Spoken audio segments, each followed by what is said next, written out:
ಭೂಮಿಯಲ್ಲಿ ಬೀಜ ಹಾಕದೇ ಇದ್ದರೆ ಹುಲ್ಲುಕಡ್ಡಿ ಬೆಳೆಯುತ್ತದೆ. ಭೂಮಿಯ ಫಲವತ್ತತೆ ವ್ಯರ್ಥವಾಗುತ್ತದೆ.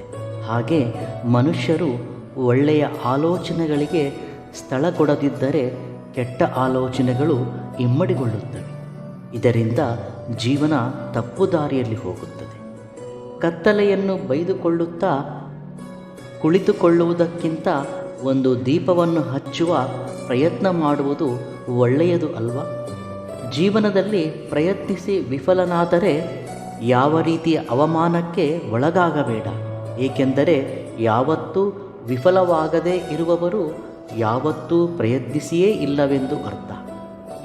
ನಿನಗೆ ಇಷ್ಟ ಇರಲಿ ಇಲ್ಲದಿರಲಿ, ಈಗಿರುವ ಪರಿಸ್ಥಿತಿಯನ್ನು ನೀನು ಅನುಭವಿಸಲೇಬೇಕು. ಅದು ಆನಂದವಾಗಲಿ ಅಥವಾ ವಿಷಾದವಾಗಲಿ. ಬೀಳಿಸುವುದು ಅತ್ಯಂತ ಸುಲಭ, ಆದರೆ ಮತ್ತೆ ಕಟ್ಟುವುದು ಅತ್ಯಂತ ಕಠಿಣ. ಅದು ಮನೆಯಾಗಲಿ, ಸಂಸಾರವಾಗಲಿ ಅಥವಾ ಜೀವನವೇ ಆಗಲಿ.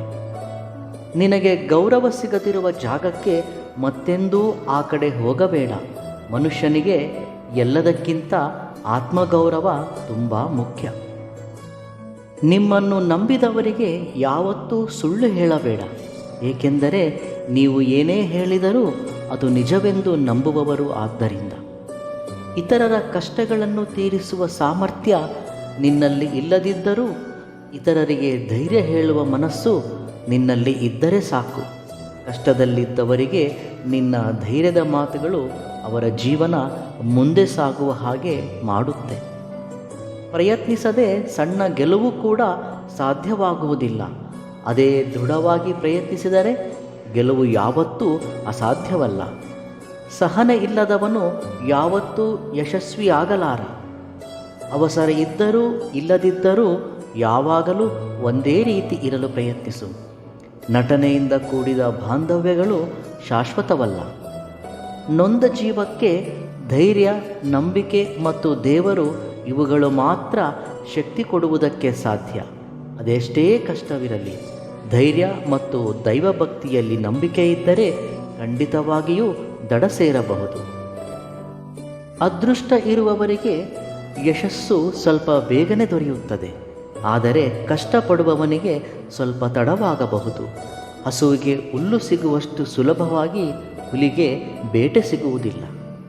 ಸರಿಯಾದ ಸಮಯಕ್ಕಾಗಿ ಎದುರು ನೋಡುವುದಕ್ಕಿಂತ ಇರುವ ಸಮಯವನ್ನು ಸರಿಯಾಗಿ ಉಪಯೋಗಿಸಿಕೊಳ್ಳುವುದೇ ಉತ್ತಮ. ಕಣ್ಣು ತಪ್ಪಿದರೆ ಗುರಿ ಮಾತ್ರವೇ ತಪ್ಪುತ್ತದೆ. ಅದೇ ಮನಸ್ಸು ತಪ್ಪಿದರೆ ಜೀವನವೇ ದಾರಿ ತಪ್ಪುತ್ತದೆ. ಸತ್ಯವನ್ನು ಧೈರ್ಯವಾಗಿ ಎದುರಿಸಬೇಕು. ಆಗ ಅಸತ್ಯವನ್ನು ಆಶ್ರಯಿಸುವ ಅವಸರ ಇರುವುದಿಲ್ಲ.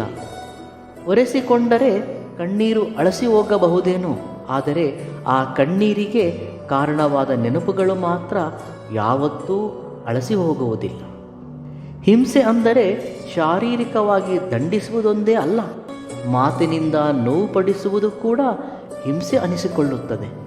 ಭಯಪಡುವುದು ಯಾವಾಗ ನಿಲ್ಲಿಸುತ್ತೀಯೋ ಆಗಲೇ ನಿನ್ನ ಜೀವನ ಆರಂಭವಾಗುತ್ತದೆ. ಇವೆಲ್ಲವುಗಳಲ್ಲಿ ನಿಮಗಿಷ್ಟವಾದ ಸೂಕ್ತಿಯನ್ನು ಕಾಮೆಂಟ್ ಮುಖಾಂತರ ತಿಳಿಸಿ. ವಿಡಿಯೋ ಇಷ್ಟವಾದಲ್ಲಿ ಸಬ್ಸ್ಕ್ರೈಬ್ ಮಾಡಿ ಮತ್ತು ಲೈಕ್ ಮಾಡಿ. ಧನ್ಯವಾದಗಳು.